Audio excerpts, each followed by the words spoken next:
tính như kia tính ấy nhang mình xin bay cái cái ở đây xì trái xì mi xì ai giờ lôi vậy từ từ pe từ pe Còn ai tô anh là anh có chim bán này em nên sản xuất tại khang em tô lên rồi sao mình cái chim bán chim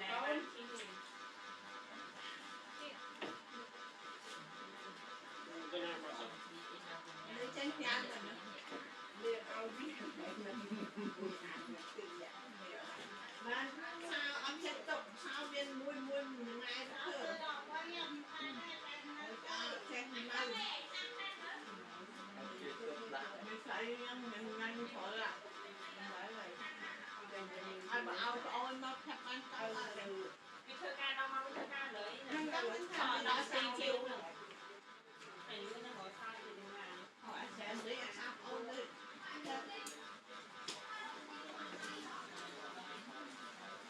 con hiểu con gì mà phải chặt lại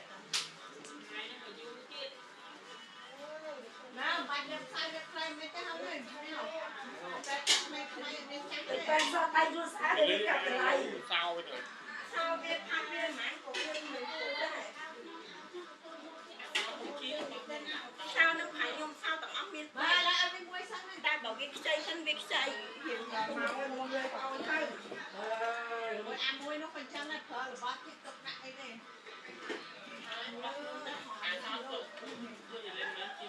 chân có nhung tiếp cái tầm to chân bị này dây chưa nè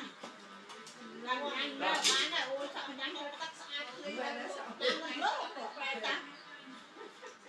anh không ban trong thuốc lọ đâu bên này nó ăn nữa cũng đẹp thương cũng đẹp thương nó bạn không phải thương bánh phát thân á rau phơi mở cà thèm đường xài quậy buồn sầu buồn hay đi ăn chậm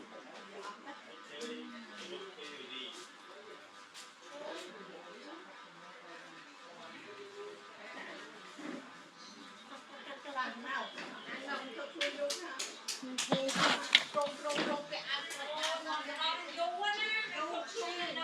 Tới mất chân nạp đây không biết cặp lại.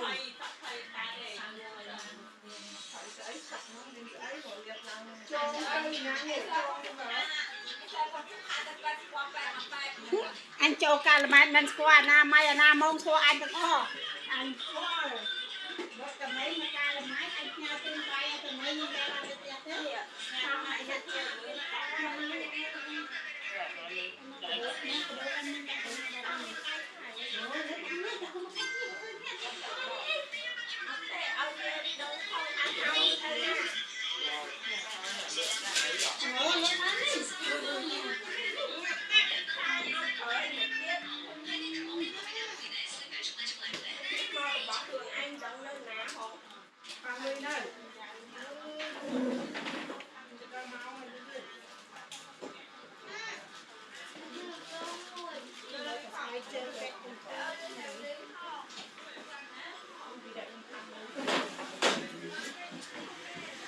miên lôi na nụ miên lôi nữa ơi nói đây cho biết là do lôi ít khi